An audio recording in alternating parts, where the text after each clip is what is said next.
पती सोबत 14 वर्षाचा वनवास भोगल्याच्या नंतर राजा दशरथाची सून आहे, श्रीरामाची ब्रह्मांड चालकाची मालकाची पत्नी आहे आणि विश्वास राजाची लेक आहे, तरी सुद्धा 14 वर्षाचा वनवास घडला. एक सोन्याच्या हरणामुळे रावणाने उचलून नेलं. 6 महिने अपहरण झालं. तिथून आल्याच्या नंतर परत राज्य गादीवर बसल्याच्या नंतर ज्या वेळेला गर्भवती आहे त्या वेळेला एक धोबी येऊन म्हणतो, ही रावणाकडे राहिली ही काय चांगली असेल, जसं 10 मिनिटं उभं राहिली चौकास्त्री ही काय चांगली. उदाहरण मग एवढं अवघड आहे. दुसरं त्रेतायुगातलं उदाहरण घ्यायचं म्हणजे राधा राणीचं. भगवंताच्या नावामुळे राधेला सगळं गोकुळ नाव ठेवत होतो. मग ही राधा नेमकी कोण आहे हे पाहण्यासाठी दुर्वास ऋषी निघाले. वाटेत त्यांना राधेचं दर्शन करून येताना नारद महर्षी भेटले. आता वेळ 10 मिनिटं राहिला त्याच्यामुळे शॉर्टकट सांगते. मग वाटेत नारद महर्षी, नारदा दुर्वास मुनी विचारतात, इकडं कुठं? राधेच्या दर्शनाला. कोण? अरे राधेला लोक नावं ठेवतात, राधा अशी आहे, राधा तशी आहे, राधा चांगली नाहीये, ती भगवंताला नादी लावते वगैरे वगैरे. समजून घ्या तुम्ही. मग म्हटले महाराज लोक तिला काय म्हणतात मला माहिती. कोण म्हणतात? नारद महर्षी. मला माहिती नाही. मी काय केलं, तिच्या दर्शनाला गेलो होतो. बरं मग ही राधा कोण हे पाहण्यासाठी ज्या वेळेला दुर्वास ऋषी गेल्याच्या नंतर राधेने श्री संताची माथा चरणावरी साष्टांग हे करी दंडवत, या महाराज बसा बसा बसा बसा म्हटलं आणि बसा बसा म्हटलं. अगं मी काय तुझ्या इथं बसायला आलो? मग कशाला आला?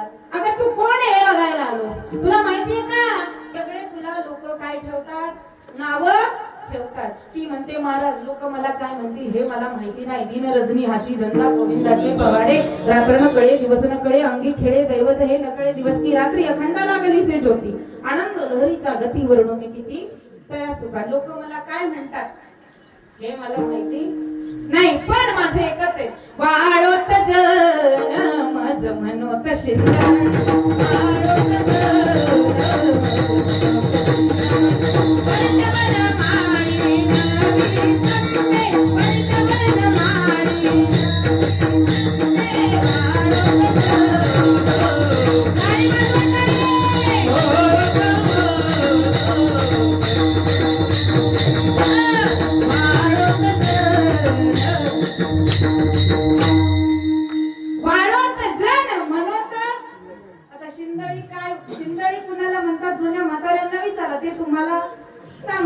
मी काही सांगण्याची गरज. महाराज लोक मला काय म्हणतात मला घेणं देणं नाही. माझं तरी एकच आहे. काय आहे? ऐकोनी वेणूचा नाद लागला नामाचा छंद. माझं एकच आहे, धीरे से बजाना बंसी बजाने वाले, मुरली सुनाने वाले, बंसी बजाने. असू दे आता होऊ दे, है की नाही. मागं पुढे होते ना स्वराला. तसं तुमचं आमचं जमतच नाही हो. असं जमत ते नाही तर आम्ही हे मायबाप आहेत. लाडकी लेक मी संताची, मजवर कृपा बहुतांची.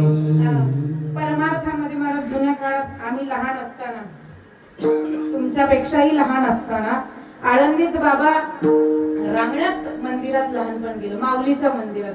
आणि मग ते लहानपण एवढं सुंदर होतं की तुमच्यासारखी मोठी माणसं कडेवर उचलून पंढरपूरला घेऊन जात होती. एवढं सुंदर लहानपण होतं. आताचा परमार्थ, आता आमची जनरेशन फक्त कडक कपडे घालण्यात जास्त आम्ही फेमस आहे. परमार्थामध्ये जे प्रेम होतं ना ते जुन्या काळामध्ये होतं महाराज. आता संत येते घरान पुढचे दार बंद. आता पूर्वी असं नव्हतं.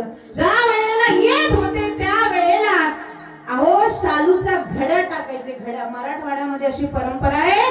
बनारसी पैठणी शालूच्या अशा घड्याचा घड्या लोक टाकायचे. का? संत आले, स्त्री संत आली तर तिची ओटी भरणार, साड्या